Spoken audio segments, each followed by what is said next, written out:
Marhaba wa ahla wa fikun. Hope you're all well and having a wonderful day. A very warm welcome to everybody who's joined us for the past 2 years, and a very warm welcome to everybody who's joining us and enjoying these classes. Hopefully you find them of a great help. Welcome to another tutorial of conjugating our Levantine Arabic verbs, and these verbs could be used all over Palestine, Syria, Jordan and Lebanon. So this is not a specific dialect or slang.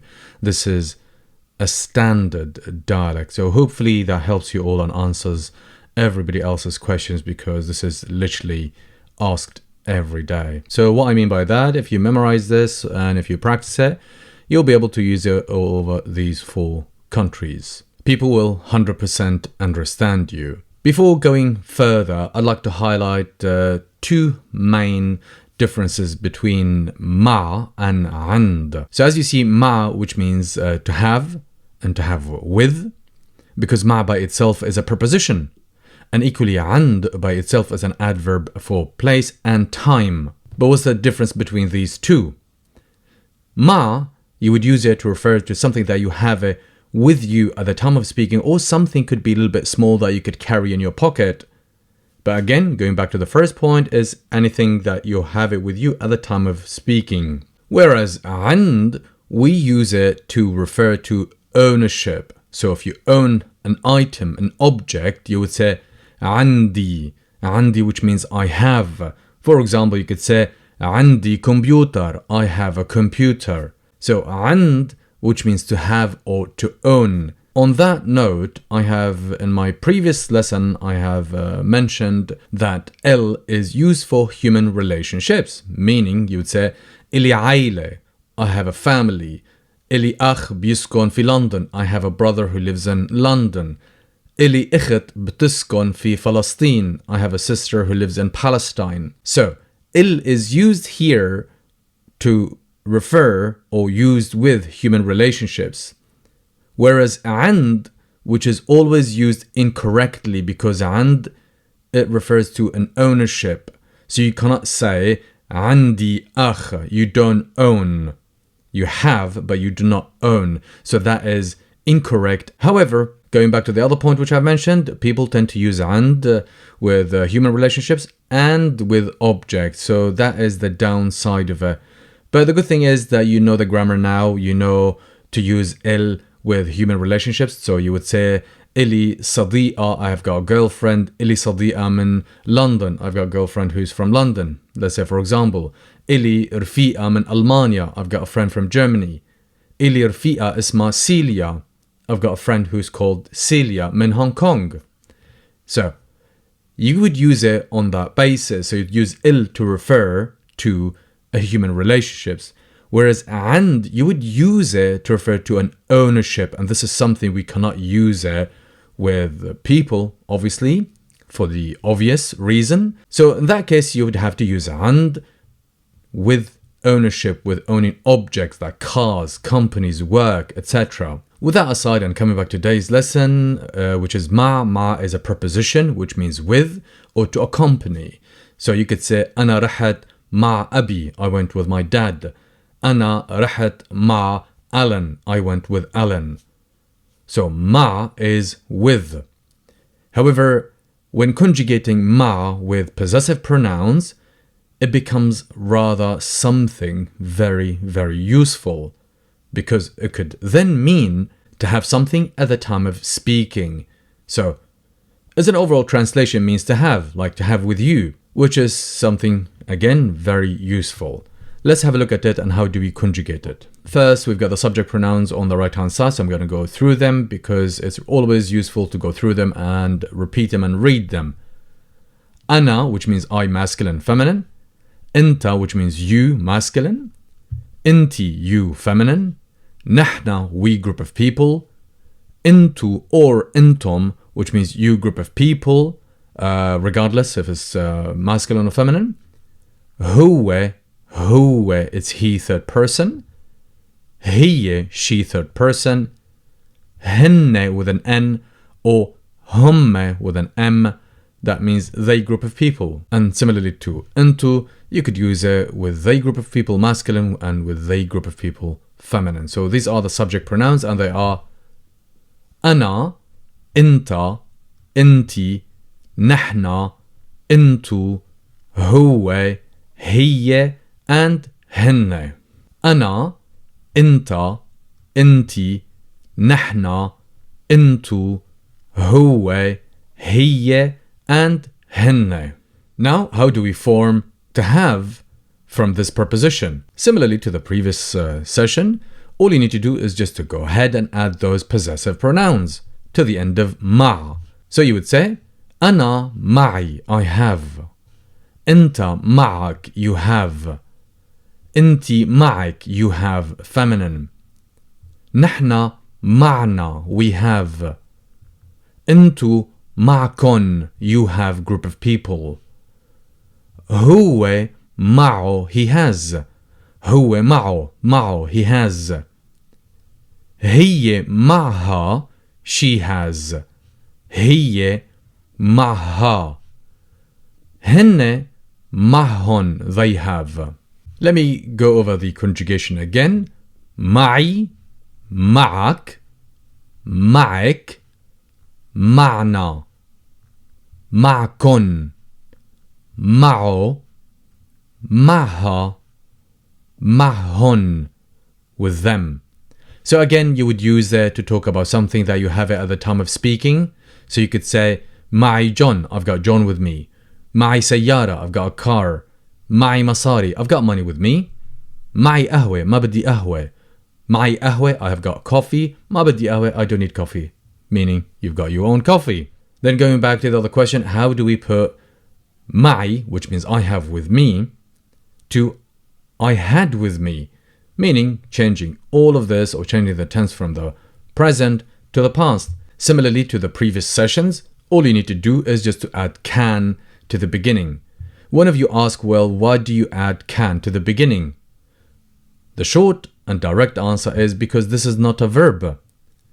So you can't go ahead and conjugate it similarly to other verbs. That's why, because it's not a verb, and here we call it an auxiliary or helping verb. So if you were to go ahead and conjugate it, all you need to do is just to add can to the beginning. So you would say كان معي, I had with me. كان معك, you had with you, masculine. كان معك, you had with you, feminine. كان معنا, we had with us. كان معكن, you had with you, group of people. كان معه, he had. كان معها, she had with her. كان معهن, they had with them. So they had. Let me give another read. كان معي, كان معك, كان معك, كان معنا, كان معكن, كان معه, كان معها, كان معهن. And that's how you put معي and the rest of the conjugation from the present tense into the past tense, and all you need to do is just to add can and place can before it, and voila, that's how you put it in the past tense, guys. As simple as that. All you need to do is just to play a couple of times and practice with the conjugation and make loads of examples. And don't forget to post in the comment section below and show me your examples. Show me what you could make. Give that a try. I'll definitely give you some feedback on that. Now, moving on, how do we form the future tense? So this is something always students do struggle with there. Like, I will have with me by the time we meet, for example. Similarly to the previous sessions, all we need to do is just to bring راح يكون without changing the conjugation. Just leave it as it is. راح يكون, do not conjugate it, leave it as it is. And proceed with the first conjugation for the present tense. راح يكون معي, I will have. راح يكون معك, you will have, masculine. راح يكون معك, you will have, feminine. راح يكون معنا, we will have with us. راح يكون معكن, you will have with you, group of people. راح يكون معه, he will have with him. راح يكون معها, she will have with her. راح يكون معهن, they will have with them. So as you see, it's a simple step. All you need to do is just to remember راح يكون. راح يكون. راح يكون, which means will be, so that refers to the future. Whether it's near or distant, it doesn't really matter. All you need to do, if you want to make it very specific, all you need to do is just to add an adverb for time, like next year, 5 minutes, and so on. That's how you do it, guys. Let me give another read without the translation. راح يكون معي، راح يكون معك، راح يكون معك، راح يكون معنا، راح يكون معكن، راح يكون معه، راح يكون معها، راح يكون معهن. So here we go. This is how you will conjugate it, and this is the use and how we will use the preposition and utilize it on a different meaning. A little update on my third book, which is the activity book. I am at the moment still doing the recording, so it's a lot of recording for me, which takes a lot of time of editing. So sorry for the delay. I know I have mentioned it twice, and lots of you showed and showing their support. So I really appreciate that. So hopefully I am aiming to finish this by the end of this month, and hopefully it will be out by the end of this month. But it's a lot of recording and it's a lot of material. In this book, we have lots of activities, lots of exercises for you to test yourselves. And it is one of the only books in Arabic for you to test your levels. There isn't any other books. I've previously published my first activity book, which aims at absolute beginners. This one is a little bit more advanced, focuses on verbs, adverbs, and some of those grammars have been repeated. Most importantly, we've got a section contains a lot of reading activities, and that would be supported by audio files, which is holding me a little bit back because it takes a long time to edit. And there is a section which contains text written by my students, which I'm very, very proud of those texts. So I will include them to show you an example of my students' text. So hopefully, guys, thank you all very much for your support. Really appreciate it. But the book hopefully will be soon out by the end of this month. Moving on, we've got some examples for you. Here we go. معك مفاتيح skis. معك مفاتيح البيت. معك مفاتيح البيت. معك, do you have with you masculine. مفاتيح keys. البيت, the house. معك مفاتيح البيت, do you have the house keys? So here, all you need to do is just to place to the beginning of the sentence, and you could change it to a question simply by changing the pitch of your voice. And as you know, in the Middle East, people tend to use the body language or the hand gesture, where it changes it to a question. بتحب تروح معهم بالسيارة؟ بتحب, do you like, do you love, تروح, to go, معهم, with them, بالسيارة, in the car. بتحب تروح معهم بالسيارة? Do you like to go with them in the car? So again, here, with them. Here the meaning is with them.